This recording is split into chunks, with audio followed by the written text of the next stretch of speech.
สบายดีเห็ดลูกซีดกินเห็ดลูกซีดหมูไว้กินเฝอจุไก่ห้านเอเชียเสร็จแป้งสิงคโปร์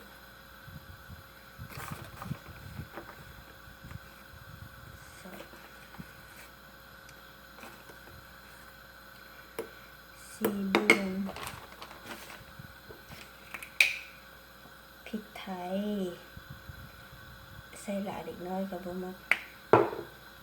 ใส่ข้าวหอมเกลือปรุงตามใจ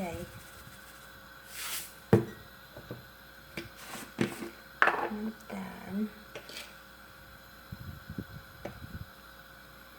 ปรุงตามใจเลย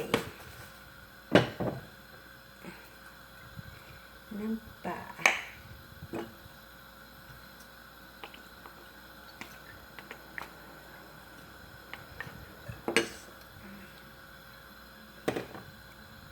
ซีอิ๊วขาวมักอันใดก็ใส่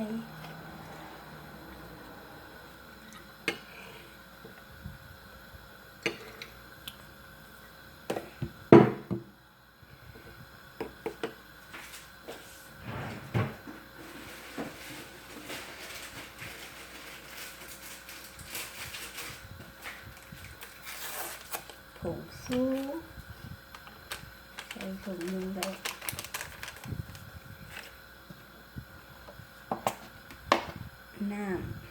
น้ำเย็น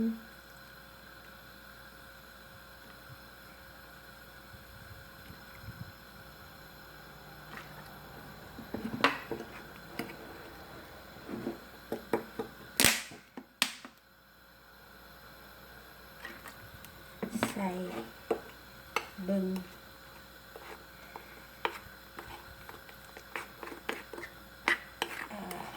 คนให้เข้ากัน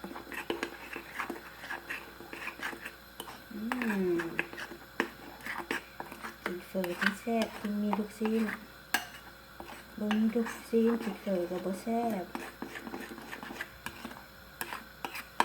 หยุดไว้แล้วก็เอาเข้าตู้แข็งไว้ช่องแข็ง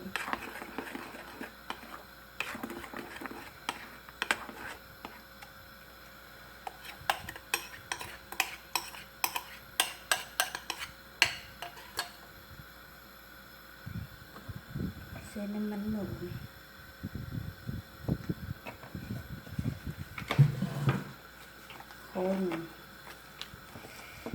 คนก่อนบนหนึ่งจะเนยกลับมาใหม่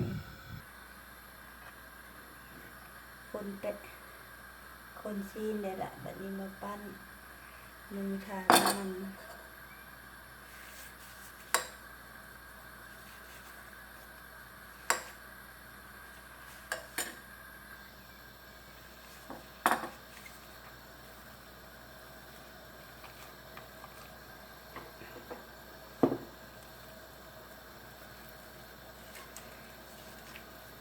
บดซีนบดแหลกอันใด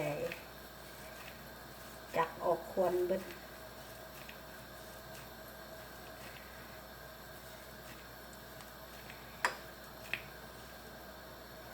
ปั้นบ่งาม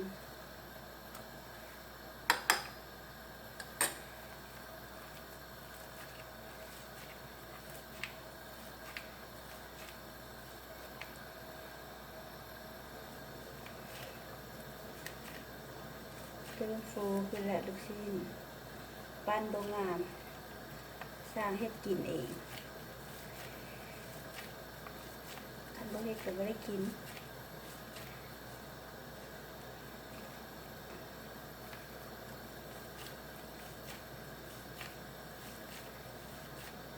จังไงสิกลับเบิ่ง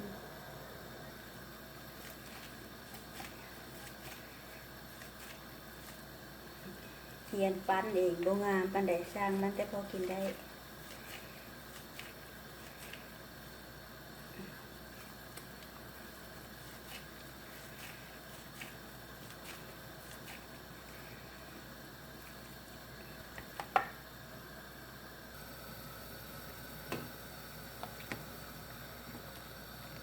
บดซีนบ่ได้มุนหลาย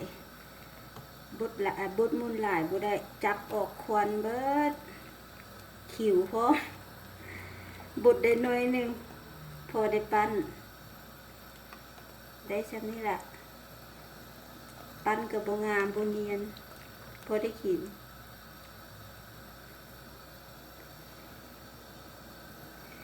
ได้สิเราปาดให้เบิ่งเอิ้ช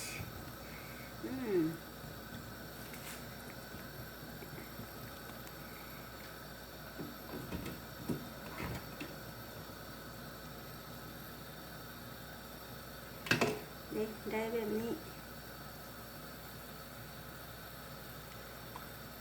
บดซีนบเนียนบมุนได้แบบนี้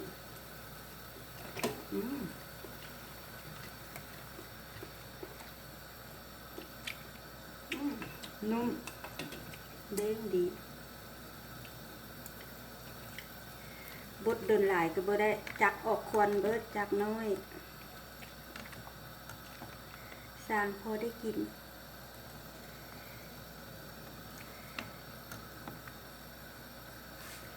หน้าตาก็แบบนี้อาจได้ซ้ำนี่ล่ะ